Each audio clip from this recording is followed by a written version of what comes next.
ਇਹਨੇ ਬਣਾਇਆ ਭਾਪਾ ਠੋਕੋ ਤਾਲੀ ਨੇ ਜੇਟਲੀ ਸਾਹਿਬ ਨੂੰ, ਫਿਰ ਇਹਨੇ ਭਾਪਾ ਬਣਾਇਆ ਬਾਦਲ ਸਾਹਿਬ ਨੂੰ। ਟਾਈਮਿੰਗ ਵੇਖੋ, ਇਹ ਠੋਕੋ ਤਾਲੀ ਪਹਿਲਾਂ ਤਾਂ ਗਈ ਨਹੀਂ ਉੱਥੇ, ਹੁਣ ਪੁੱਠੇ ਪੈਰ ਗਿਆ ਉੱਥੇ। ਫਿਰ ਇਹ ਗਿਆ ਰਾਣਾ ਕੇਪੀ ਜੀ ਕੋਲ, ਉੱਥੇ ਟਿੰਡੇ ਲੈਣ ਗਿਆ ਸੀ। ਜੋ ਇਹ ਕਹਿ ਦੇਵੇ ਸੁੱਖੀ ਰੰਧਾਵਾ ਇਹ ਘੁੱਗੀ ਮਾਰ ਦਿੰਦਾ, ਇਹ ਤਾਂ ਉਹਨਾਂ ਦਾ। ਇਹਨੇ ਇੱਕ ਲੜਨੀ ਇਲੈਕਸ਼ਨ, ਇਹ ਬੜੀ ਚਿਰ ਦਾ ਫੀਲਿੰਗ ਲੈਂਦਾ ਫਿਰਦਾ ਕਿਹੜਾ ਅਫਸਰ ਹੈ ਜਿੱਥੇ ਬੋਰਡ ਲਵਾਉਂਦਾ ਹਰ ਪ੍ਰੋਗਰਾਮ ਦੇ। ਸਾਰੀ ਪੁਲਿਸ ਦੀ ਫੋਰਸ ਨਲਾਇਕ, ਸਾਡੇ ਕੋਲ ਤਾਂ ਇੱਕੋ ਲਾਇਕ ਅਫਸਰ ਹੈ, ਜਾਂ ਤਾਂ ਇਹ ਕਹਿ ਦੇਣ।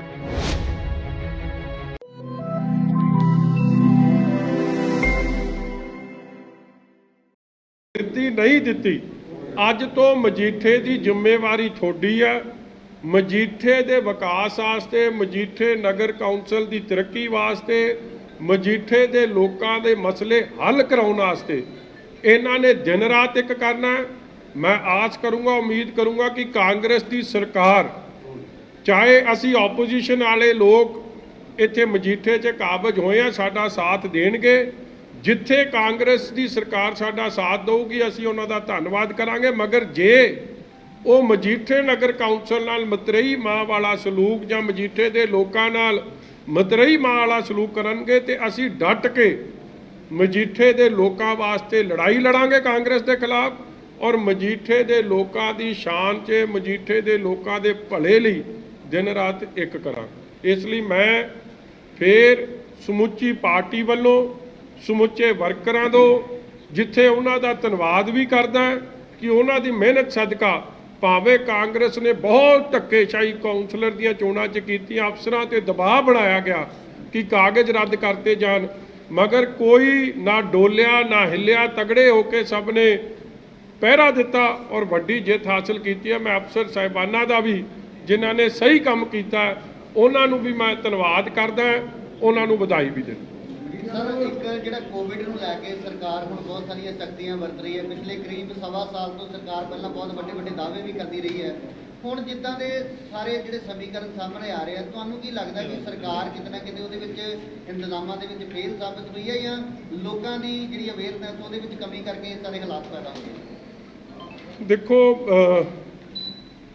ਪੰਜਾਬ ਸਰਕਾਰ ਹੈਲਥ ਸਰਵਿਸਿਜ਼ ਕੋਲੈਪਸ ਕਰ ਗਈਆਂ ਨੇ। ਪੰਜਾਬ 'ਚ ਹੈਲਥ ਸਰਵਿਸਿਜ਼ ਇੱਕ ਇਕੱਲਾ ਮਹਿਕਮਾ ਬਣ ਕੇ ਰਹਿ ਗਿਆ, ਔਰ ਇਹ ਮਸਲਾ ਪੰਜਾਬ ਦੀ ਵਿਧਾਨ ਸਭਾ 'ਚ ਵੀ ਉੱਠਿਆ ਸੀ। ਔਰ ਉਸ ਵੇਲੇ ਕਿਉਂਕਿ ਕਾਂਗਰਸ ਦੀ ਵਿਧਾਨ ਸਭਾ 'ਚ ਗਿਣਤੀ ਵੱਧ ਹੈ, ਤੇ ਉਹ ਸਮਝਦੇ ਅਸੀਂ ਰੌਲਾ ਪਾ ਕੇ ਸਪੀਕਰ ਸਾਹਿਬ ਸਾਡੇ ਨਾਲ ਸਹਿਮਤ ਰਹਿੰਦੇ, ਅਸੀਂ ਧੱਕੇ ਨਾਲ ਆਪਦੀ ਗੱਲ ਪਾਸ ਕਰ ਲਿਆਂਗੇ। ਇਹ ਰਿਕਾਰਡ ਦੀ ਗੱਲ ਹੈ ਕਿ ਜਦੋਂ ਹੈਲਥ ਦੀ ਗੱਲਾਂ ਹੋਈਆਂ, ਮੈਂ ਉਸ ਵੇਲੇ ਵੀ ਸ਼੍ਰੋਮਣੀ ਅਕਾਲੀ ਦਲ ਦੇ ਐਮਐਲਏ ਸਾਹਿਬਾਨਾਂ ਨੇ, ਅਸੀਂ ਸਾਰਿਆਂ ਨੇ ਸਰਦਾਰ ਬਲਬੀਰ ਸਿੰਘ ਸਿੱਧੂ ਸਾਹਿਬ ਨੂੰ, ਸਰਦਾਰ ਕੈਪਟਨ ਅਮਰਿੰਦਰ ਸਿੰਘ ਨੂੰ ਇਹ ਗੱਲ ਕਹੀ ਕਿ ਤੁਹਾਡੇ ਹੈਲਥ ਦਾ ਇਹ ਜਿਹਾ ਜਲੂਸ ਨਿਕਲ ਗਿਆ, ਪੰਜਾਬ ਦੀ ਹੈਲਥ ਸਰਵਿਸਿਜ਼ ਨਾਂ ਦੀ ਕੋਈ ਚੀਜ਼ ਨਹੀਂ, ਕੋਲੈਪਸ ਕਰ ਗਈਆਂ ਨੇ। ਪੰਜਾਬ ਦੇ ਲੋਕਾਂ ਦੀ ਹੈਲਥ, ਆਈਸੀਯੂ ਤੋਂ ਵੀ ਹੈਲਥ ਮਹਿਕਮੇ ਦੇ ਹਾਲਾਤ ਬੱਤਰ ਹੋ ਗਏ ਆ। ਕਿਉਂ ਮੈਂ ਇਹ ਗੱਲ ਕਹੀ? ਮੈਂ ਕਿਹਾ ਤੁਹਾਡੇ ਬਲਬੀਰ ਸਿੱਧੂ ਨੇ ਵੀ ਆਪਦਾ ਇਲਾਜ ਕਿੱਥੋਂ ਕਰਾਇਆ? ਪ੍ਰਾਈਵੇਟ ਹਸਪਤਾਲ ਤੋਂ। ਜਦ ਤੁਹਾਡੇ ਵਜ਼ੀਰ, ਚਾਹੇ ਉਹ ਬਲਬੀਰ ਸਿੱਧੂ ਸਨ, ਚਾਹੇ ਉਹ ਬਾਜਵਾ ਸਾਹਿਬ ਸਨ, ਚਾਹੇ ਉਹ ਆਪਣਾ ਇਹਨਾਂ ਦੇ ਹੋਰ ਵਜ਼ੀਰ ਸਨ, ਕਾਂਗੜ ਸਾਹਿਬ ਸੀ, ਮੇਰਾ ਕਹਿਣ ਦਾ ਭਾਵ ਵੱਡੀ ਗਿਣਤੀ, ਜਦ ਉਹਨਾਂ ਨੂੰ ਹੀ ਭਰੋਸਾ ਨਹੀਂ ਰਿਹਾ ਪੰਜਾਬ ਦੀ ਹੈਲਥ ਸਰਵਿਸਿਜ਼ ਤੇ, ਲੋਕਾਂ ਨੂੰ ਕੀ ਭਰੋਸਾ ਰਹਿ ਜਾਣਾ? ਔਰ ਤੁਹਾਨੂੰ ਮੈਂ ਉੱਥੇ ਵਿਧਾਨ ਸਭਾ 'ਚ ਇਹ ਗੱਲ ਵੀ ਕਹੀ ਕਿ ਤੁਹਾਡਾ ਆਪਦੇ ਐਮਐਲਏ ਨਿਰਮਲ ਸਿੰਘ ਸ਼ਤਰਾਣਾ ਸਾਹਿਬ, ਜਿਹੜੇ ਪਟਿਆਲੇ ਹਸਪਤਾਲ 'ਚ ਦਾਖਲ ਹੋਏ ਸਨ, ਉਹ ਪਟਿਆਲੇ ਹਸਪਤਾਲ ਨੂੰ ਛੱਡ ਕੇ ਭੱਜ ਗਏ ਕਿ ਮੇਰੀ ਜਾਨ ਖਤਰੇ 'ਚ ਹੈ, ਜੇ ਮੈਂ ਜਾ ਕੇ ਕਿਤੇ ਹੋਰ ਇਲਾਜ ਕਰਾਵਾਂ, ਨਹੀਂ ਤਾਂ ਮੇਰੀ ਜਾਨ ਨਹੀਂ ਬਚਣੀ। ਛੋਟੀ ਕਾਂਗਰਸ ਦੇ ਐਮਐਲਏ ਸਾਹਿਬਾਨਾਂ ਨੇ ਹੈਲਥ ਸਰਵਿਸਿਜ਼ ਦਾ ਪਰਦਾ ਫਾਸ਼ ਕੀਤਾ, ਮਗਰ ਮੇਰੀ ਗੱਲ ਕਿਤੇ ਸਰਦਾਰ ਬਲਬੀਰ ਸਿੰਘ ਸਿੱਧੂ ਸਾਹਿਬ ਨੂੰ ਤੇ ਕਾਂਗਰਸ ਨੂੰ ਚੰਗੀ ਨਹੀਂ ਲੱਗੀ, ਰੌਲਾ ਪਾਉਣ ਲੱਗ ਗਏ। ਮੇਰਾ ਫਰਜ਼, ਮੇਰਾ ਕੰਮ ਇਹ ਨਹੀਂ ਸੀ, ਮੇਰਾ ਕੰਮ ਸੀ ਕਮੀ ਪੇਸ਼ੀ ਨੂੰ ਉਜਾਗਰ ਕਰਨਾ, ਉਹਦੇ 'ਚ ਤਬਦੀਲੀ ਲਿਆਉਣਾ, ਉਹਦੇ 'ਚ ਸੁਧਾਰ ਲਿਆਉਣਾ ਕਿ ਪੰਜਾਬ ਦੇ ਲੋਕਾਂ ਨੂੰ ਸਹੀ ਸਹੂਲਤ ਮਿਲ ਜੇ। ਮਗਰ ਤੂੰ ਮੈਂ 'ਚ ਕੰਮ ਨੂੰ ਪਾ ਕੇ ਉਹ ਆਪਦੀ ਜ਼ਿੰਮੇਵਾਰੀ ਤੋਂ ਭੱਜ ਗਏ। ਮਗਰ ਅੱਜ ਅਸਲੀਅਤ ਸਾਹਮਣੇ ਆ, ਨਾ ਬੈੱਡ ਮਿਲੇ, ਜੇ ਬੈੱਡ ਨਹੀਂ ਮਿਲਦਾ, ਜੇ ਬੈੱਡ ਮਿਲ ਜਾਂਦਾ ਤੇ ਫਿਰ ਆਕਸੀਜਨ ਨਹੀਂ ਮਿਲਦੀ, ਜੇ ਆਕਸੀਜਨ ਮਿਲ ਜਾਂਦਾ ਤੇ ਰੈਮਡੇਸਿਵਿਰ ਨਹੀਂ ਮਿਲਦੀ, ਜੇ ਰੈਮਡਿਸਿਵਿਰ ਮਿਲ ਜਾਂਦੀ ਹੈ ਤਾਂ ਡੋਲੋ ਦਾ ਪਤਾ ਨਹੀਂ ਮਿਲ ਰਿਹਾ। ਹਾਲਾਤ ਇਹ ਬਣ ਗਏ ਆ। ਔਰ ਅਮਨਦੀਪ ਹਸਪਤਾਲ ਵਰਗੇ ਕਈ ਹਸਪਤਾਲ ਨੇ ਜਿਹਦੀ ਗੱਲ ਮੈਂ ਬਾਰ-ਬਾਰ ਉਜਾਗਰ ਕੀਤੀ ਆ, ਮਗਰ ਸਰਕਾਰ ਦੇ ਵਜ਼ੀਰ ਉਹਨਾਂ ਨਾਲ ਰਲੇ ਆ ਡਾਕਟਰ ਅਵਤਾਰ ਨਾਲ ਕਿ ਜਿਹਨੇ 21 ਲੱਖ ਦਾ ਬਿੱਲ ਇੱਕ ਮਰੀਜ਼ ਦਾ ਸਾਡੇ ਚਵਿੰਡੇ ਦੇਵੀ ਤੋਂ ਬਣਾਇਆ, ਉਹ ਬਜ਼ੁਰਗ ਪੂਰੇ ਵੀ ਹੋ ਗਏ, 21 ਲੱਖ ਦਾ ਬਿੱਲ ਕਿਸ ਮੂੰਹ ਨਾਲ ਬਣਾਇਆ, ਅੱਜ ਤੱਕ ਸਰਕਾਰ ਉਹਨਾਂ ਦੇ ਖਿਲਾਫ ਕਿਉਂ ਨਹੀਂ ਐਕਸ਼ਨ ਲੈ ਰਹੀ ਹੈ। ਇਸ ਤਰੀਕੇ ਦੇ ਜਦੋਂ ਹਾਂ ਕੁਝ ਹਸਪਤਾਲਾਂ ਨੇ ਕੁਝ ਡਾਕਟਰਾਂ ਨੇ ਚੰਗਾ ਕੰਮ ਕੀਤਾ, ਮੈਂ ਉਹਨਾਂ ਨੂੰ ਵਧਾਈ ਦਿੰਦਾ, ਮਗਰ ਜਿਨ੍ਹਾਂ ਨੇ ਇੱਕ ਤਰੀਕੇ ਦੀ ਐਕਸਟੋਰਸ਼ਨ ਕੀਤੀ ਆ ECH ਦੀ ਜਿਹੜੀ ਆਰਮੀ ਦੀ ਸਕੀਮ ਚੱਲਦੀ ਹੈ ਉਹਦੇ 'ਚ ਵੀ ਇਸ ਹਸਪਤਾਲ ਦਾ ਨਾਂ ਸਾਹਮਣੇ ਆਇਆ, ਮਗਰ ਪੁਲਿਸ ਐਕਸ਼ਨ ਲੈਣ ਦੀ ਜਗ੍ਹਾ ਪੁਲਿਸ ਉਹਨਾਂ ਦੀ ਮਦਦ ਤੇ ਹੋ ਰਹੀ ਹੈ। ਜਦੋਂ ਤੁੱਲੀ ਲੈਬ ਦੀ ਕਹਾਣੀ ਆਈ, ਇੱਕ ਅਫਸਰ ਨੇ ਰਿਪੋਰਟ ਦਿੱਤੀ ਜਿਹੜਾ ਨੈਗੇਟਿਵ ਦਾ ਪੋਜ਼ਿਟਿਵ ਦਾ ਨੈਗੇਟਿਵ ਕਰ ਰਿਹਾ ਸੀ, ਉਦੋਂ ਸਰਕਾਰ ਨੇ ਗਲਤ ਕੰਮ ਕਰਨ ਵਾਲਿਆਂ ਦੀ, ਹਸਪਤਾਲਾਂ ਦੀ, ਡਾਕਟਰਾਂ ਦੀ, ਗਲਤ ਟੈਸਟ ਕਰਨ ਵਾਲਿਆਂ ਦੀ ਜਦ ਮਦਦ ਕਰੇ ਤਾਂ ਫਿਰ ਅੱਜ ਰਿਜ਼ਲਟ ਇਹੀ ਨਿਕਲਣਾ ਸੀ, ਕੋਲੈਪਸ ਹੋਣਾ। ਅੱਜ ਡੈਥ ਰੇਟ ਪੰਜਾਬ 'ਚ ਹਾਈਐਸਟ ਹੈ। ਲੋਕ ਆਪਦੇ ਰੱਬ ਬਚਾ ਲਵੇ, ਲੋਕ ਆਪਣੀ ਜਾਨ ਆਪ ਬਚਾ ਲੈਣ ਤੇ ਕੁਛ ਹੈ। ਸਰਕਾਰੀ ਹਸਪਤਾਲਾਂ 'ਚ ਤਾਂ ਕਾਂਗਰਸ ਦੇ ਆਪ ਦੇ MLA ਵਜ਼ੀਰਾਂ ਦਾ ਭਰੋਸਾ ਨਹੀਂ ਤੇ ਲੋਕ ਕਿੱਥੋਂ ਭਰੋਸਾ ਕਰਨ।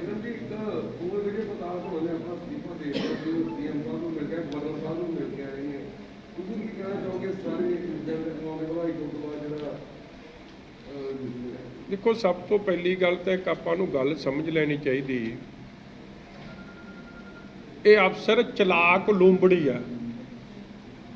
ਇਹ ਅਫਸਰ ਨਹੀਂ ਹੈ ਇਹਨੇ ਜਾਣਾ ਆਮ ਆਦਮੀ ਪਾਰਟੀ ਇਹਨੇ ਜੁਆਇਨ ਕਰਨੀ ਹੈ। ਇਹ ਕੇਜਰੀਵਾਲ ਦੇ ਇਸ਼ਾਰੇ ਤੇ ਨੱਚ ਰਿਹਾ ਅੱਜ ਕੱਲ੍ਹ। ਜਿਹੜਾ ਅਫਸਰ ਹਾਈ ਕੋਰਟ ਦਾ ਸਨਮਾਨ ਨਾ ਕਰੇ, ਹਾਈ ਕੋਰਟ ਕੌਣ ਗਿਆ? ਪੁਲਿਸ ਦੇ ਮੁਲਾਜ਼ਮ ਗਏ, ਇਹਦੇ ਜੂਨੀਅਰ, ਇਹਦੇ ਸਬਆਰਡੀਨੇਟਸ, ਕੋਈ ਹੋਰ ਨਹੀਂ ਗਿਆ।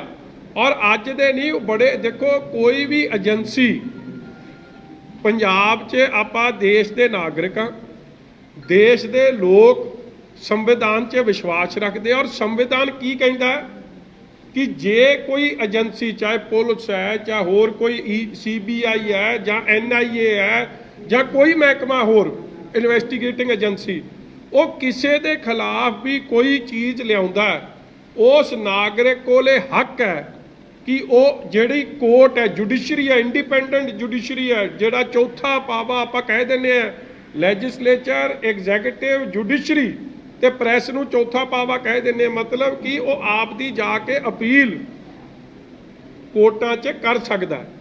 ਤੇ ਕੋਰਟ ਦੇ ਜਾ ਕੇ ਕਿਸੇ ਅਫਸਰ ਨੇ ਆਪਦੇ ਸੀਨੀਅਰ ਅਫਸਰ ਦੇ ਖਿਲਾਫ ਗੁਹਾਰ ਲਾਈ, ਹਾਈ ਕੋਰਟ 'ਚ ਲੰਮਾ ਸਮਾਂ ਕੇਸ ਚੱਲਿਆ, ਜਦੋਂ ਤਾਂ ਜਿੱਤ ਜਾਂਦੇ ਸੀ ਇਹ ਤੇ ਫਿਰ ਕੋਰਟ ਚੰਗੀ ਆ, ਜੇ ਕੋਰਟ ਨੇ ਫੈਸਲਾ ਦੇ ਦਿੱਤਾ ਇਹਨਾਂ ਦੇ ਉਲਟ ਤੇ ਕੋਰਟ ਮਾੜੀ ਆ। ਇਹ ਜਿਹੜਾ ਕੰਮ ਹੈ, ਤੁਸੀਂ ਮੈਨੂੰ ਇੱਕ ਗੱਲ ਦੱਸੋ, ਸਰਵਿਸ ਰੂਲ 'ਚ ਕਿੱਥੇ ਕਹਿੰਦਾ ਕਿਹੜਾ ਅਫਸਰ ਇੱਕ ਦਿਨ ਜਾ ਕੇ ਕਦੇ ਜੇ ਕਿਸੇ ਨੇ ਅਸਤੀਫਾ ਦੇਣਾ, ਦੇਖੋ ਕੋਈ ਬੰਦਾ ਕੰਮ ਚੋਰ ਹੋਵੇ, ਆਪ ਦਾ ਕੰਮ ਆਉਂਦਾ ਨਾ ਹੋਵੇ, ਸਿਆਸਤ ਕਰਨਾ ਚਾਹੁੰਦਾ ਹੋਵੇ, ਉਹ ਜਿਹੇ ਅਨਪ੍ਰੋਫੈਸ਼ਨਲ ਅਫਸਰ ਇਹ ਜਿਹੇ ਕੰਮ ਕਰਦੇ। ਉਹ ਕਹਿੰਦੇ ਮੇਰੀ ਭਾਵਨਾ ਬਹੁਤ ਆਹਤ ਹੋਈ। ਨਹੀਂ, ਜਿਹੜੀ ਉਹਨਾਂ ਨੇ ਜਿਹੜੀ ਇੱਕ ਲਾਈਨ ਕਹੀ ਕਿ ਮੈਂ ਪੰਜਾਬ ਦੀ ਸੇਵਾ ਕਰਦਾ ਰਹੂੰਗਾ, ਪਰ IPS ਦੇ ਤੌਰ ਤੇ ਨਹੀਂ, ਉਹਦਾ ਕੀ ਮਤਲਬ? ਮੇਰੀ ਬੇਨਤੀ, ਤੁਸੀਂ ਨਾ ਮੇਰੀ ਜਾਂ ਤਾਂ ਗੱਲ ਸੁਣ ਲਓ ਜਾਂ ਸੁਣਾ ਲਓ। ਮੇਰੀ ਇੱਕੋ ਬੇਨਤੀ ਹੈ, ਜਿਹੜਾ ਵਰਦੀ ਪਾ ਲੈਂਦਾ ਹੈ ਨਾ, ਉਹਦੀ ਇਹ ਜ਼ਿੰਮੇਵਾਰੀ ਬਣ ਜਾਂਦੀ ਹੈ ਕਿ ਇਹ ਦੇਸ਼ ਦੇ ਕਾਨੂੰਨ ਦਾ ਉਹ ਰਖਵਾਲਾ ਵੀ ਹੁੰਦਾ, ਉਹਨੂੰ ਵਿਦਆਊਟ ਫੇਅਰ, ਵਿਦਆਊਟ ਪ੍ਰੈਜੁਡਿਸ, ਬਗੈਰ ਭੇਦਭਾਵ ਤੋਂ ਆਪਦੀ ਡਿਊਟੀ ਨਿਭਾਉਣੀ ਹੁੰਦੀ ਹੈ। ਮਗਰ ਜਿਹਦੇ ਚੱਕਰ ਕੁਝ ਹੋਰ ਚੱਲ ਜਾਣ, ਜਿਹਨੇ ਕਰਨੀ ਹੋਵੇ ਸਿਆਸਤ, ਫਿਰ ਉਹ ਕਰਦਾ ਇਹ ਜੇ ਕੰਮ। ਅਫਸਰ ਇੱਕ ਨਹੀਂ ਆ, IPS ਕਈ ਭਰਤੀ ਹੋਇਆ, ਕਈ ਰਿਟਾਇਰ ਹੋ ਗਏ ਆ। ਕਿੰਨੇ IPS ਤੁਸੀਂ ਵੇਖੇ ਇਹ ਜਾਂ ਰੰਗ ਗੁੱਲ ਖਿਲਾਉਂਦੇ ਆ। ਪਹਿਲਾਂ ਤਾਂ ਮੈਂ ਕੈਪਟਨ ਅਮਰਿੰਦਰ ਸਿੰਘ ਨੂੰ ਪੁੱਛਣਾ ਚਾਹੁੰਦਾ ਕਿ SIT ਤੁਸੀਂ ਬਣਾਈ, ਕਿਸੇ ਹੋਰ ਨੇ ਤਾਂ ਨਹੀਂ ਬਣਾਈ ਨਾ, SIT ਕਾਂਗਰਸ ਨੇ ਬਣਾਈ ਸੀ। ਉਹਦੇ 'ਚ ਇੱਕ ADGP ਰੈਂਕ ਦਾ ਅਫਸਰ ਪ੍ਰਬੋਧ ਕੁਮਾਰ ਜੀ ਪਾਇਆ। ਪ੍ਰਬੋਧ ਕੁਮਾਰ ਜੀ ਕੌਣ? ਜਿਹਨੇ ਲੰਮਾ ਸਮਾਂ ਦੇਸ਼ ਦੀ ਵੱਖ-ਵੱਖ ਏਜੰਸੀਆਂ 'ਚ ਸੇਵਾ ਕੀਤੀ ਹੈ। ਉਹਨਾਂ ਨੇ ਦਿੱਲੀ, ਉਹਨਾਂ ਦੀ ਕਾਰਗੁਜ਼ਾਰੀ ਐਡੀ ਚੰਗੀ ਮੰਨੀ ਗਈ ਹੈ ਕਿ ਲੰਮਾ ਸਮਾਂ ਤਾਂ ਉਹਨਾਂ ਦੀ ਸਰਵਿਸਿਜ਼ ਦਿੱਲੀ ਲੈਂਦੀ ਲਈ ਹੈ, ਕਿਉਂਕਿ ਦਿੱਲੀ 'ਚ ਸਾਰੇ ਦੇਸ਼ ਦੇ ਜਿਹੜੇ ਵੱਡੇ ਵੱਡੇ ਕੇਸ ਹੈ ਉਹ ਦਿੱਲੀ ਜਾਂਦੇ, ਚਾਹੇ ਉਹ NIA ਹੈ, CBI ਹੈ, ਜੋ ਵੀ ਕੇਸ ਸੀ ਉਹਨਾਂ ਨੂੰ ਮਿਲਦੇ ਰਹੇ, ਉਹਨਾਂ ਨੂੰ ਇਹਦਾ ਹੈੱਡ ਬਣਾਇਆ। ਚਲੋ ਸਭ ਨੂੰ ਹੋ ਗਿਆ ਕਿ ਜਦ ਇਹਨਾਂ ਦਾ ਹੈੱਡ ਬਣਾਤਾ ਹੁਣ ਹੈੱਡ ਜੋ ਕਰੂ ਉਹ ਠੀਕ ਹੈ। ਮਗਰ ਹੋਇਆ ਕੀ, ਹੈੱਡ CBI ਦਾ ਜਿਹੜਾ ਉੱਥੋਂ ਦਿੱਲੀ ਤੋਂ ਆਇਆ ਸੀ ਪ੍ਰਬੋਧ ਕੁਮਾਰ, ਜਦੋਂ ਪੰਜਾਬ ਲੰਮੇ ਸਮੇਂ ਬਾਅਦ ਵਾਪਸ ਆਏ ਆ, ਉਹਨਾਂ ਨੇ ਇੱਕ ਚਿੱਠੀ ਲਿਖਤੀ DGP ਨੂੰ ਕਿ ਇਹ ਜਿਹੜਾ ਕੁਝ ਕਰਦਾ ਫਿਰਦਾ ਹੈ, ਇਹ ਆਪ ਜਿਹੜਾ ਅਫਸਰ ਦਾ ਤੁਸੀਂ ਨਾਂ ਲਿਆ ਨਟਵਰ ਲਾਲ, ਇਹਦਾ ਸਾਡੇ ਨਾਲ ਕੋਈ ਲੈਣਾ ਦੇਣਾ ਨਹੀਂ, ਇਹ ਆਪਦੀ ਮਰਜ਼ੀ ਨਾਲ ਹੀ ਕੰਮ ਕਰ ਰਿਹਾ। ਜਦੋਂ ਜਿਹੜੀ SIT ਕੈਪਟਨ ਸਾਹਿਬ ਨੇ ਬਣਾਈ ਉਹ ਤੇ ਬੇਭਰੋਸਗੀ ਕਿਹਨੇ ਜਿਤਾਈ? ਉਹਨਾਂ ਦੇ ADGP ਮਤਲਬ ਕਿ ਕੁੰਵਰ ਵਿਜੇ ਪ੍ਰਤਾਪ ਦੇ ਸੀਨੀਅਰ ਨੇ, ਅਸੀਂ ਨਹੀਂ, ਸਾਡਾ ਕੋਈ ਆਪੋਜੀਸ਼ਨ ਦਾ ਕੋਈ ਲੈਣਾ ਦੇਣਾ ਨਹੀਂ ਇਹਦੇ 'ਚ। ਉਹਨੇ ਬੇਭਰੋਸਗੀ ਜਿਤਾਈ। ਉਸ ਤੋਂ ਬਾਅਦ ਜਿਹੜਾ ਸੈਕੰਡ ਮੋਸਟ ਸੀਨੀਅਰ ਮੋਸਟ ਸੀ IG ਅਰੁਣਪਾਲ ਜੀ, ਜੋ ਇਹ ਤੋਂ ਵੀ ਸੀਨੀਅਰ ਹੈ, ਉਹਨੇ ਬੇਭਰੋਸਗੀ ਜਿਤਾਈ। ਫਿਰ ਇਹਦੇ ਜੂਨੀਅਰ ਜਿਹੜੇ 2 ਅਫਸਰ ਸਨ ਉਹਨਾਂ ਨੇ ਬੇਭਰੋਸਗੀ ਜਿਤਾਈ। 5 ਮੈਂਬਰਾਂ ਚੋਂ 4 ਨੇ ਉੱਤੇ ਬੇਭਰੋਸਗੀ ਜਿਤਾਤੀ। ਸਰਕਾਰ ਤਾਂ ਵੀ ਸੁੱਤੀ। ਸਰਕਾਰ ਨੂੰ ਬੇਭਰੋਸਗੀ ਕਿਉਂ ਜਿਤਾਈ? ਕਿਉਂਕਿ ਉਹ ਅਫਸਰ ਸੀਗੇ ਇਨਸਾਫ ਕਰਨ ਵਾਲੇ, ਸਹੀ ਕੰਮ ਕਰਨ ਵਾਲੇ। ਉਹਨਾਂ ਨੂੰ ਗੁਰੂ ਗ੍ਰੰਥ ਸਾਹਿਬ ਮਹਾਰਾਜ ਦਾ ਭੈ ਸੀ। ਉਹਨਾਂ ਨੂੰ ਇਹ ਡਰ ਸੀ ਕਿ ਜੇ ਅਸੀਂ ਗਲਤ ਕਰਾਂਗੇ ਤੇ ਸਾਨੂੰ ਰੱਬ ਨਹੀਂ ਮਾਫ ਕਰੂ ਕੋਈ। ਉਹ ਬੰਦਿਆਂ ਨੇ ਜਦੋਂ ਬੇਭਰੋਸਗੀ ਜਿਤਾਈ, ਇਹ ਨਹੀਂ ਕਿ ਇਹ ਗੱਲ ਸਾਹਮਣੇ ਆਉਣੀ ਚਾਹੀਦੀ ਸੀ ਕਿ ਉਹਨਾਂ ਦੀ ਬੇਭਰੋਸਗੀ ਕੀ ਸੀ। ਉਹਨਾਂ ਨੇ ਇਹ ਕਿਹਾ ਕਿ ਜਿਹੜੇ ਚਲਾਨ ਪੇਸ਼ ਕਰ ਰਿਹਾ ਇਹ ਗਲਤ ਨੇ। ਉਹਨੇ ਕਹਿਤਾ ਸੀ, ਅੱਜ ਤੋਂ 1.5 ਸਾਲ ਪਹਿਲਾਂ ਕਹਿਤਾ ਸੀ। ਮਗਰ ਕਾਂਗਰਸ ਸਰਕਾਰ ਨੇ ਆਪ ਦਾ ਸਿਆਸੀਕਰਨ ਕਰਨਾ ਸੀ, ਉਹਨਾਂ ਨੂੰ ਲਾਂਬੇ ਕਰਤਾ, ਇਹਨੂੰ ਰੱਖ ਲਿਆ। ਉਹ ਸਿਆਸੀਕਰਨ ਦਾ ਨਤੀਜਾ ਅੱਜ ਨਿਕਲਿਆ ਕਿ ਜਦੋਂ ਜੱਜ ਸਾਹਿਬ ਦੇ ਕੇਸ ਲੱਗਿਆ ਤੇ ਜੱਜ ਸਾਹਿਬ ਨੇ ਵੀ ਉਹੀ ਗੱਲ ਕਰਤੀ ਕਿ ਜਿਹੜੀ ਇਹ ਇਨਕੁਆਇਰੀ ਹੈ ਕੋਈ ਇਹ ਜਿਹਾ ਅਫਸਰ ਕਰੇ ਜਿਹਦਾ ਆਪ ਦਾ ਕੋਈ ਇੰਟਰਸਟ ਨਾ ਹੋਵੇ, ਜਿਹਨੇ ਸਿਆਸਤ ਨਾ ਕਰਨੀ ਹੋਵੇ, ਜਿਹਦੀ ਮੋਟੀਵੇਟਡ ਇਨਕੁਆਇਰੀ ਨਾ ਹੋਵੇ, ਜਿਹਦੇ ਆਪ ਦੇ ਕੋਈ ਉਹਦੇ 'ਚ ਲੋਭ ਲਾਲਚ ਨਾ ਹੋਵੇ। ਇਸ ਲਈ ਉਹਨੇ ਕਿਹਾ ਕਿ ਇਨਕੁਆਇਰੀ ਦੇਖੋ, ਜੇ ਜੱਜ ਸਾਹਿਬ ਇਨਕੁਆਇਰੀ ਤਾਂ ਬਾਹਰ ਵੀ ਕਿਤੇ ਦੇ ਸਕਦੇ ਸੀ, ਹਰਿਆਣੇ 'ਚ ਦੇ ਸਕਦੇ, ਦਿੱਲੀ 'ਚ ਦੇ ਸਕਦੇ। ਉਹਨੇ ਕਿਹਾ SIT ਪੰਜਾਬ ਸਰਕਾਰ ਹੀ ਬਣਾ ਲਵੇ, ਮਗਰ ਬਣਾਵੇ ਉਹੋ ਜੀ ਜਿਹੜਾ ਸਹੀ ਕੰਮ ਕਰਨ, ਆਪਣੀ ਬਦਲਾਖੋਰੀ ਜਾਂ ਰਾਜਨੀਤੀ ਤੋਂ ਪ੍ਰੇਰਿਤ ਹੋ ਕੇ ਕੋਈ ਕੰਮ ਨਾ ਕਰਨ। ਮੇਰਾ ਕਹਿਣ ਦਾ ਭਾਵ, ਜੋ ਗੱਲ ਅਫਸਰਾਂ ਨੇ ਪਹਿਲਾਂ ਆਖੀ ਉਹੀ ਗੱਲ ਕੋਰਟ ਨੇ ਫਿਰ ਆਖਤੀ। ਹੁਣ ਕਾਂਗਰਸ ਦੀ ਐਡੀ ਕੀ ਮਜਬੂਰੀ ਹੈ? ਜਾਂ ਤਾਂ ਕੈਪਟਨ ਸਾਹਿਬ ਕਹਿ ਦੇਣ ਕਿ ਦਿਨਕਰ ਗੁਪਤਾ ਜੀ ਨਲਾਇਕ, ਸਾਰੀ ਪੁਲਿਸ ਦੀ ਫੋਰਸ ਨਲਾਇਕ, ਸਾਡੇ ਕੋਲ ਤਾਂ ਇੱਕੋ ਲਾਇਕ ਅਫਸਰ ਹੈ, ਜਾਂ ਤਾਂ ਇਹ ਕਹਿ ਦੇਣ। ਨਹੀਂ ਤਾਂ ਦੇਖੋ ਪੁਲਿਸ ਪੰਜਾਬ ਸਰਕਾਰ ਕੋਲ ਇੰਨੇ ਕਾਬਲ ਅਫਸਰ ਨੇ, ਕਿਸੇ ਤੋਂ ਇਨਕੁਆਇਰੀ ਕਰਾ ਦੇਣ। ਹਾਂ, ਮਗਰ ਇਨਕੁਆਇਰੀ ਸਹੀ ਹੋਵੇ, ਸੱਚ ਸਾਹਮਣੇ ਆਵੇ, ਜਿਹੜੇ ਵੀ ਦੋਸ਼ੀ ਆ ਉਹਨਾਂ ਦੇ ਖਿਲਾਫ ਕਾਰਵਾਈ ਹੋਵੇ। ਮਗਰ ਜਿਹੜਾ ਰਾਜਨੀਤੀਕਰਨ ਕਿਹਦਾ, ਰੱਬ ਜਿਹੜੇ ਕਹਿੰਦੇ ਨੇ ਸ਼ੁਭ ਕਰਮਨ ਤੇ ਕਬੂ ਨਾ ਟਰੂ, ਸੱਚਾ ਪਾਤਸ਼ਾਹ ਸਭ ਲਈ ਆ। ਤੇ ਜੇ ਕੋਈ ਕਰਦਾ ਸੀ ਇਹ ਜੇ ਰਗੜਾ ਚੜਿਆ ਕੋਰਟ ਤੋਂ, ਇਹ ਵੀ ਉਹ ਪਾਤਸ਼ਾਹ ਦੇ ਹੁਕਮ ਨਾਲ ਹੀ ਚੜਿਆ। ਜਿਹੜਾ ਦਾਵਾ ਕਰਦੇ ਕਿ ਗੁਰੂ ਗ੍ਰੰਥ ਸਾਹਿਬ ਦਾ ਸਭ ਤੋਂ ਸੱਚਾ ਫਾਲੋਅਰ ਹੈ। ਆਹੋ, ਮੀਆਂ ਮਿੱਠੂ ਤਾਂ ਕੋਈ ਬਣ ਜਾ। ਜਿਹਨੇ ਕੱਲ ਅੱਜ ਮੇਰੀ ਗੱਲ ਨੋਟ ਕਰ ਲਿਓ, ਇਹ ਚੱਲਿਆ, ਇਹਨੇ ਲੜਨੀ ਇਲੈਕਸ਼ਨ, ਇਹ ਬੜੀ ਚਿਰ ਦਾ ਫੀਲਿੰਗ ਲੈਂਦਾ ਫਿਰਦਾ। ਕਿਹੜਾ ਅਫਸਰ ਹੈ ਜਿੱਥੇ ਬੋਰਡ ਲਵਾਉਂਦਾ ਹਰ ਪ੍ਰੋਗਰਾਮ ਦੇ? ਕੋਈ ਹੋਰ ਅਫਸਰ ਵੇਖਿਆ? ਪ੍ਰੋਫੈਸ਼ਨਲਿਜ਼ਮ ਕੀ ਹੈ ਕਿ ਤੁਸੀਂ ਕਿਸੇ ਦੇ ਨਾਲ, ਕਿਸੇ ਪਾਰਟੀ ਨਾਲ ਜਾਂ ਕਿਸੇ ਸੰਸਥਾ ਨਾਲ ਜਾਂ ਕਿਸੇ ਨਾਲ ਵੀ ਤੁਸੀਂ ਨਾ ਦੇਖੋ। You have to be detached from everybody. ਤੁਸੀਂ ਆਪ ਦੀ ਜ਼ਿੰਮੇਵਾਰੀ ਨਿਭਾਉਣੀ ਹੈ। ਹੋਰ ਕਿੰਨੇ ਅਫਸਰਾਂ ਦੇ ਤੁਸੀਂ ਬੋਰਡ ਲੱਗਦੇ ਵੇਖੇ ਆ? ਇਸ ਲਈ ਜਿਹੜਾ ਇੱਕ ਤੁਹਾਡੇ ਕੈਮਰਿਆਂ ਦਾ ਬੜਾ ਭੁੱਖਾ ਹੈ, ਮੈਨੂੰ ਇਹ ਗੱਲ ਦੱਸਿਓ, ਇਹਨੇ ਜੇ ਅਸਤੀਫਾ ਦੇਣਾ ਸੀ ਤੇ ਆਪ ਦਾ ਅਸਤੀਫਾ ਤਾਂ ਇਹ ਦੇਵੇ DGP ਨੂੰ, ਚਲੋ ਵੱਧ ਤੋਂ ਵੱਧ ਹੋਮ ਸੈਕਟਰੀ ਨੂੰ। ਪਹਿਲਾਂ ਤਾਂ ਮੁੱਖ ਮੰਤਰੀ ਸਾਹਿਬ ਦਾ ਡਰਾਮਾ ਕੀਤਾ, ਮੁੱਖ ਮੰਤਰੀ ਸਾਹਿਬ ਨੂੰ ਵੀ ਫਿਕਰ ਪੈ ਗਿਆ ਕਿ ਇਹ ਦੇਖੋ ਜੀ ਪਤਾ ਨਹੀਂ ਕੀ ਕਰੂ। ਫਿਰ ਮੁੱਖ ਮੰਤਰੀ ਨੂੰ ਤਾਂ ਚੰਗਾ ਲੱਗਦਾ ਕਿਉਂਕਿ ਹੋਰ ਨੇ ਜਿਹੜੀ ਇਹ ਰਿਪੋਰਟ ਤਿਆਰ ਕੌਣ ਕਰਦਾ? ਮੀਟਿੰਗ ਹੋਈ ਨਾ ਉਹਦੇ 4 ਦਿਨ ਪਹਿਲਾਂ, ਕਿਹਦੀ ਮੀਟਿੰਗ ਹੋਈ? ਮੁੱਖ ਮੰਤਰੀ ਦੇ ਘਰ 'ਚ ਜਾਖੜ ਸਾਹਿਬ ਨੂੰ ਸੱਦਿਆ। ਜਾਖੜ ਦਾ ਕੀ ਕੰਮ ਹੈ ਜੀ ਇਸ ਇਨਵੈਸਟੀਗੇਸ਼ਨ 'ਚ? ਤ੍ਰਿਪਤ ਰਜਿੰਦਰ ਬਾਜਵਾ ਦਾ ਕੀ ਕੰਮ ਹੈ ਜੀ ਇਹਦੇ 'ਚ? ਸੁਖ ਸਰਕਾਰੀਆ ਦਾ ਕੀ ਇਨਵੈਸਟੀਗੇਸ਼ਨ ਇਹ ਕਾਂਗਰਸੀ ਕਰ ਰਹੀ ਹੈ ਕਿ ਪੁਲਿਸ ਕਰ ਰਹੀ ਹੈ? ਇਸੇ ਗੱਲ ਤੋਂ ਸਾਫ਼ ਹੋ ਗਿਆ ਕਿ ਇੰਡੀਪੈਂਡੈਂਟ ਨਹੀਂ ਹੈ। ਇੱਕ ਵਾਰੀ ਨਹੀਂ ਹੋਇਆ, ਅਨੇਕਾਂ ਵਾਰੀ ਹੋ ਗਿਆ ਕਿ ਜੋ ਕਹਿੰਦੇ ਆ, ਜੋ ਇਹ ਕਹਿ ਦੇਵੇ ਸੁੱਖੀ ਰੰਧਾਵਾ ਇਹ ਘੁੱਗੀ ਮਾਰ ਦਿੰਦਾ। ਇਹ ਤਾਂ ਉਹਨਾਂ ਦਾ ਉਹ ਜਿਹੜਾ ਕੇਜਡ ਪੈਰਟ, ਜਿਹੜਾ ਸੁਪਰੀਮ ਕੋਰਟ ਨੇ ਕਿਹਾ ਸੀ ਨਾ ਕੇਜਡ ਪੈਰਟ, ਜਿਹੜਾ ਤੋਤਾ ਹੁੰਦਾ ਪਿੰਜਰੇ 'ਚ ਬੰਦ ਹੈ ਉਹਨਾਂ ਦਾ ਤੋਤਾ ਸਿਆਸੀ ਲੋਕਾਂ ਦਾ। ਔਰ ਮੇਰੀ ਬੇਨਤੀ ਸੁਣ, ਜਿਹੜੀ ਗੱਲ ਮੈਂ ਬਾਰ-ਬਾਰ ਕਹਿ ਰਿਹਾ ਕਿ ਪੰਜਾਬ ਦੇ ਕੋਲ ਕੋਈ ਕਾਬਲ ਅਫਸਰ ਨਹੀਂ, ਇਹ ਤੋਂ ਸੀਨੀਅਰ ਅਫਸਰ ਇਹ ਤੋਂ ਦੂਰ ਹੋ ਗਏ। ਹਾਂ, ਜਿਨ੍ਹਾਂ ਨੇ ਰਾਜਨੀਤੀ ਕਰਨੀ ਹੈ, ਜਿਨ੍ਹਾਂ ਨੇ ਸ਼੍ਰੋਮਣੀ ਗੁਰਦੁਆਰਾ ਪ੍ਰਬੰਧਕ ਕਮੇਟੀ ਨੂੰ ਕਮਜ਼ੋਰ ਕਰਨਾ, ਜਿਹਨੇ ਪੰਜਾਬ ਦੀ ਸਿੱਖ ਲੀਡਰਸ਼ਿਪ ਨੂੰ ਕਮਜ਼ੋਰ ਕਰਨਾ, ਇਹਦੇ ਹੱਥ ਉਹਨਾਂ ਕਾਂਗਰਸੀ ਨਾਲ ਰਲੇ ਆ ਜਾਂ ਕਾਂਗਰਸ ਦੀ ਬੀ ਟੀਮ ਨਾਲ ਰਲੇ ਆ। ਦਰਦ ਉਹਨਾਂ ਨੂੰ ਹੋ ਰਿਹਾ ਔਰ ਉਹੀ ਰੌਲਾ ਪਾ ਰਿਹਾ, ਹੋਰ ਨਹੀਂ ਕੋਈ। ਜਿਹਨੂੰ ਕੋਰਟ 'ਚ ਵਿਸ਼ਵਾਸ ਨਹੀਂ, ਕੱਲ ਰੱਬ ਨਾ ਕਰੇ ਤੁਹਾਡੇ ਤੇ ਕਿਸੇ ਤੇ ਕੋਈ ਪੁਲਿਸ ਵਾਲਾ ਗਲਤ ਪਰਚਾ ਦੇਣ, ਤੁਸੀਂ ਕਿੱਥੇ ਜਾਓਗੇ? ਮਜੀਠੀਆ ਸਾਹਿਬ, ਕੋਰਟ 'ਚ ਜਾਓਗੇ ਨਾ। ਤੇ ਜੇ ਤੁਹਾਨੂੰ ਕੋਰਟ 'ਚ ਨਹੀਂ ਭਰੋਸਾ, ਫਿਰ ਤੁਸੀਂ ਕਿਤੇ ਭਰੋਸਾ ਕਰੋਗੇ? ਇਹ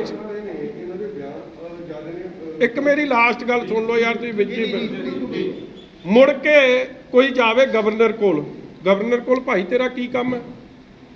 ਫਿਰ ਪ੍ਰੈਸ ਨੂੰ ਸੁਨੇਹਾ ਲੱਗਦਾ ਮੈਂ ਗਵਰਨਰ ਕੋਲ ਚੱਲਿਆ। ਗਵਰਨਰ ਸਾਹਿਬ ਨੇ ਵੀ 9 ਮਿੰਟ 'ਚ ਤੋੜਤਾ ਕਿ ਰਫੂ ਚੱਕਰ ਹੋ ਜਾਏ ਤਾਂ ਸਿਆਸੀ ਬੰਦਾ ਹੈ। ਇਹ ਅਫਸਰ ਨਹੀਂ ਰਿਹਾ ਹੁਣ। ਫਿਰ ਇਹ ਗਿਆ ਰਾਣਾ KP ਜੀ ਕੋਲ, ਉੱਥੇ ਟਿੰਡੇ ਲੈਣ ਗਿਆ ਸੀ। ਇਸ ਲਈ ਮੇਰਾ ਵੀਰ ਕੋਈ ਚੰਗਾ ਸਵਾਲ ਕਰੋ, ਕੋਈ ਸਮਝਦਾਰ ਸਵਾਲ ਕਰੋ। ਜਿਹੜੇ ਲੋਕ ਅੱਜ ਕਿਸੇ ਸਿਆਸੀ ਪਾਰਟੀ ਦੇ ਹਿੱਤ 'ਚ ਵਿਕ ਚੁੱਕੇ ਆ, ਆਪ ਦੀ ਸੌ ਨੂੰ ਭੁੱਲ ਗਏ ਆ, ਅੱਜ ਰਾਜਨੀਤੀ 'ਚ ਆਉਣਾ ਚਾਹੁੰਦੇ, ਜੀ ਸਦਕੇ ਆਉਣ, ਡਰਾਮਾ ਛੱਡਣ। ਉਹ ਜਿਹੜਾ ਇੱਕ ਹੋਰ ਹੈ ਠੋਕੋ ਤਾਲੀ, ਹਾਂ, ਉਹ ਉਦਣ ਹੀ ਕਰ ਲਓ ਜੀ, ਕਰ ਲਓ। ਇੱਕ ਪਾਸੇ ਅਸਤੀਫਾ ਹੁੰਦਾ, ਦੂਸਰੇ ਪਾਸੇ ਹਾਂ, ਇਹ ਬਰਗਾੜੀ ਜਾ ਕੇ ਹਾਂ, ਇਹੀ ਤਾਂ ਮੈਂ, ਇਹ ਟਾਈਮਿੰਗ ਵੇਖੋ। ਇਹ ਠੋਕੋ ਤਾਲੀ ਪਹਿਲਾਂ ਤਾਂ ਗਈ ਨਹੀਂ ਉੱਥੇ, ਹੁਣ ਪੁੱਠੇ ਪੈਰ ਗਿਆ ਉੱਥੇ। ਇਹ ਸਭ ਰਲੇ ਆ। ਇਹ ਹੁਣ ਕੈਪਟਨ ਇਹਦਾ ਪਾਪਾ ਨਹੀਂ ਰਿਹਾ, ਇਹਨੇ 10 ਪਾਪੇ ਪਹਿਲਾਂ ਬਦਲ ਲਏ। ਪਹਿਲਾਂ ਬਣਾਇਆ ਕਿਹਨੂੰ ਪਾਪਾ? ਵਾਜਪਾਈ ਸਾਹਿਬ ਪਤਾ ਇਹਨੂੰ ਸਭ, ਤੈਨੂੰ ਪਤਾ, ਤੂੰ ਉਹਨੂੰ ਜਾਣਦਾ, ਤੂੰ ਜਾਣ। ਅਗਲਾ ਪਾਪਾ ਕਿਹੜਾ ਬਣਾਇਆ? ਹੁਣ ਐ ਨਾ ਘਬਰਾਇਆ ਨਹੀਂ ਹੁੰਦਾ। ਅਗਲਾ ਪਾਪਾ ਇਹਨੇ ਬਣਾਇਆ ਅਡਵਾਨੀ ਜੀ ਨੂੰ, ਕਿਉਂਕਿ ਉਦੋਂ ਭਾਜਪਾ ਦਾ ਹਲੇ ਚੱਲਦਾ ਸੀ। ਫਿਰ ਇਹਨੇ ਬਣਾਇਆ ਪਾਪਾ ਠੋਕੋ ਤਾਲੀ ਨੇ ਜੇਟਲੀ ਸਾਹਿਬ ਨੂੰ। ਫਿਰ ਇਹਨੇ ਪਾਪਾ ਬਣਾਇਆ ਬਾਦਲ ਸਾਹਿਬ ਨੂੰ। ਫਿਰ ਇਹਨੇ ਵੱਡਾ ਵੀਰ ਬਣਾਇਆ ਸੁਖਬੀਰ ਜੀ ਨੂੰ ਤੇ ਛੋਟਾ ਵੀਰ ਬਣਾਇਆ ਮਜੀਠੀਏ ਨੂੰ। ਫਿਰ ਇਹਨੇ ਪਾਪਾ ਬਣਾਇਆ, ਫਿਰ ਵਿੱਚੋਂ ਕਹਿੰਦਾ ਸੀ ਨਾ ਮੌਨ ਮੋਹਨ, ਇਹ ਕਹਿੰਦਾ ਇਹ ਤਾਂ ਮੌਨ ਮੋਹਨ। ਫਿਰ ਹੁਣ ਉਹਨੂੰ ਪਾਪਾ ਬਣਾ ਲਿਆ। ਫਿਰ ਪਹਿਲਾਂ ਸੋਨੀਆ ਗਾਂਧੀ ਮੁੰਨੀ ਸੀ, ਹੁਣ ਮੰਮੀ ਬਣ ਗਈ। ਪਹਿਲਾਂ ਉਹ ਪੱਪੂ ਸੀ, ਹੁਣ ਪਾਪਾ ਬਣ ਗਿਆ। ਇਸ ਲਈ ਮੇਰਾ ਵੀਰ ਇਹ ਜੇ ਲੋਕ ਕੀ ਕਰਦੇ, ਇਹ ਵੀ ਦੀ ਜਾਣ ਦੀ ਤਿਆਰੀ ਆ। ਹੁਣ ਇਹਨੇ ਕੇਜਰੀਵਾਲ ਨੂੰ ਪਾਪਾ ਬਣਾਉਣਾ, ਹੁਣ ਮੰਮੀ ਮੁੰਨੀ ਬਣੂ। ਫਿਰ ਇਹ ਮੇਰੀ ਗੱਲ ਅੱਜ ਨੋਟ ਕਰ ਲਿਓ। ਕਹਿ ਰਹੇ ਆ ਕਿ ਰਿਪੋਰਟ ਜਨਤਕ ਕਿਉਂ ਨਹੀਂ ਕੀਤੀ ਜਾ ਰਹੀ? ਉਹ ਬਾਰ-ਬਾਰ ਇੱਕੋ ਗੱਲ ਕਹਿ ਰਹੇ, ਰਿਪੋਰਟ ਜਨਤਕ ਕਰੋ। ਉਹ ਠੋਕੋ ਤਾਲੀਆ ਕਰਨ ਨਾਲ ਪੈਦਲ ਰਿਪੋਰਟ ਤਾਂ ਜਨਤਕ। ਜਿਹੜੀ ਰਿਪੋਰਟ ਕੋਰਟ 'ਚ ਪੇਸ਼ ਹੋ ਗਈ, ਉਹ ਰਿਪੋਰਟ 'ਚ ਕੀ ਰਹਿ ਗਿਆ ਜਨਤਕ ਹੋਣ ਨੂੰ?